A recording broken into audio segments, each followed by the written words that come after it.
yaboy bi ngay wax les sardinelles ne sont pas concernées parce que les sardinelles ay petits pélagiques lañ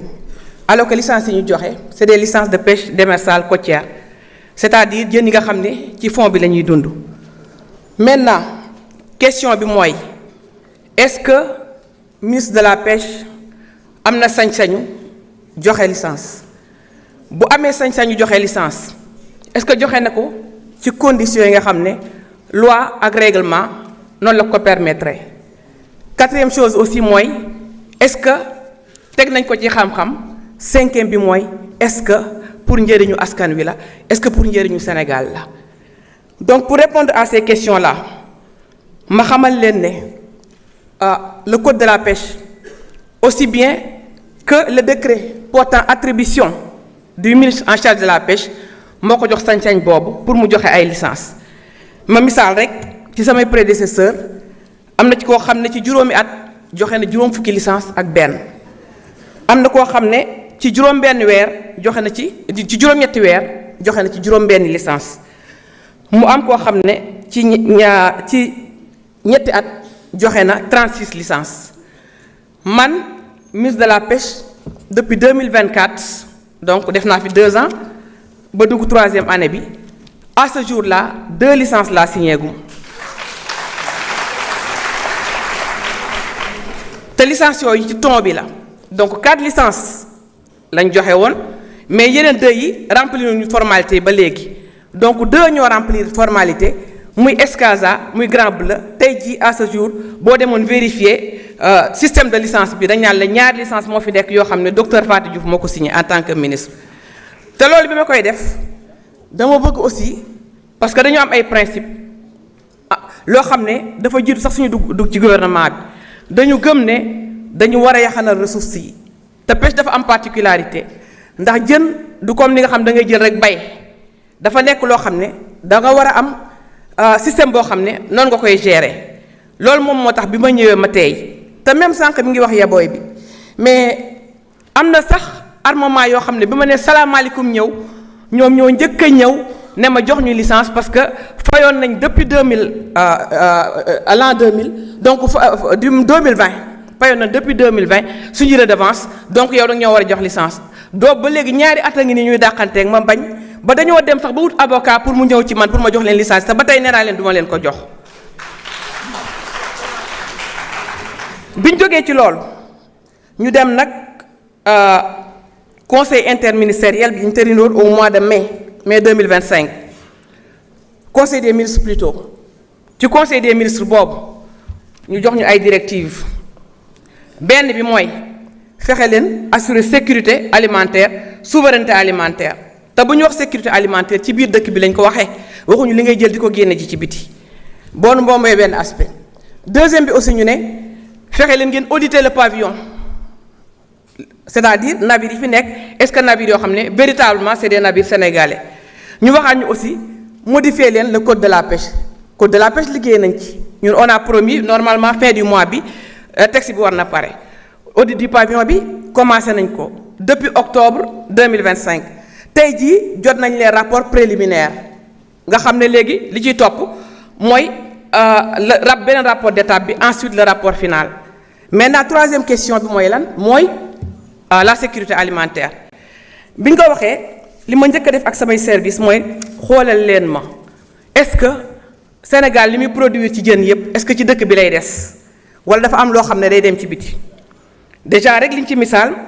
2023 ak 2024 man leen xoolal leen ma ko bi ñu ma xoolalee 2023 quantité bi ñu débarqué au Sénégal 481 tonnes 481 292 tonnes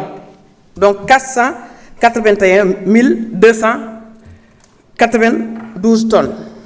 loolu la ñu débarqué loolu ñu débarqué 259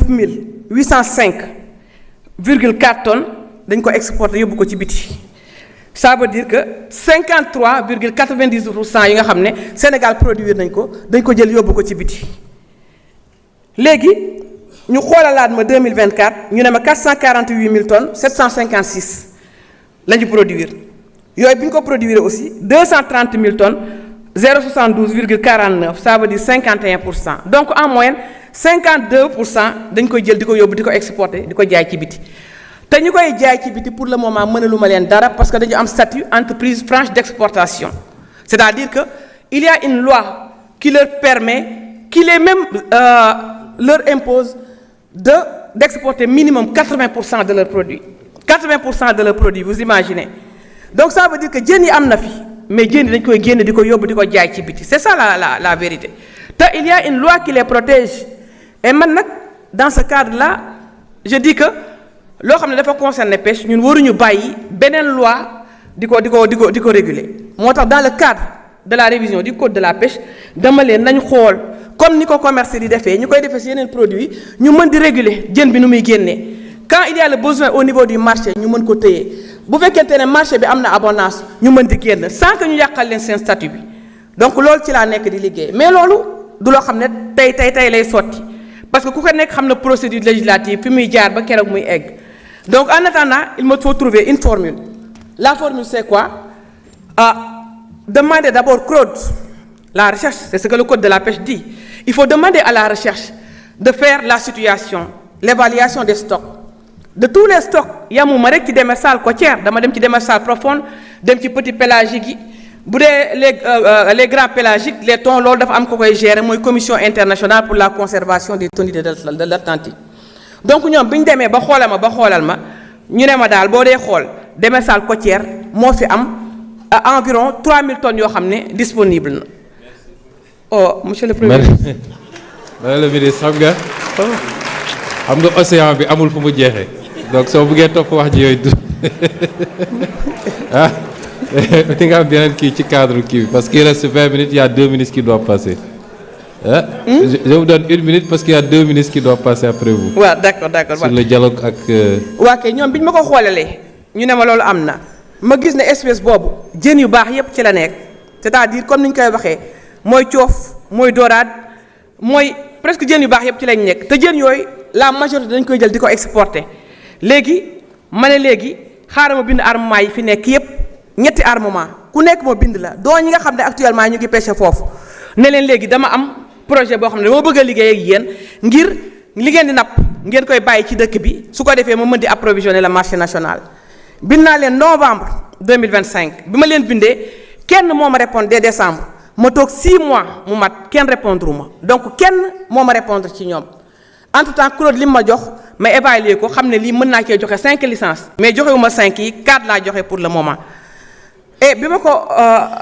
léegi kenn rek moom moo manifesté wu donc ci laa convoqué commission bi parce que loolu la code de la pêche wax doo ñëw rek joxe ci saasa dafa am commission consultative d'attribution des licences boo xam ne samay service ñu ngi ci marine nationale mi ngi ci ministère de l'agriculture à travers la recherche CROD mi ngi ci ministère comment dirais-je des finances également mi ngi ci léegi ñoom man sax bokkuma ci commission bi directeur des pêches moo koy diriger parce que loolu la code bi wax biñ demee commission bi réunir joxe avis favorable avant loolu effectivement def naa benn arrêté parce que depuis 2006 dañu gelé woon pour cette espèce maintenant depuis en 2026 pour permettre yeneen nab yi dugg ci il faut nga def des gels mais des gels partiels pour yemale ko ci nga xam ne loolu lañ mën a ressource bi ci lii la yem ci lii nga war a mën a joxe. Merci madame. kon tout est régulier maintenant je suis à votre disposition. Venez au ministère si vous avez besoin d'informations. Voilà, merci monsieur le premier ministre.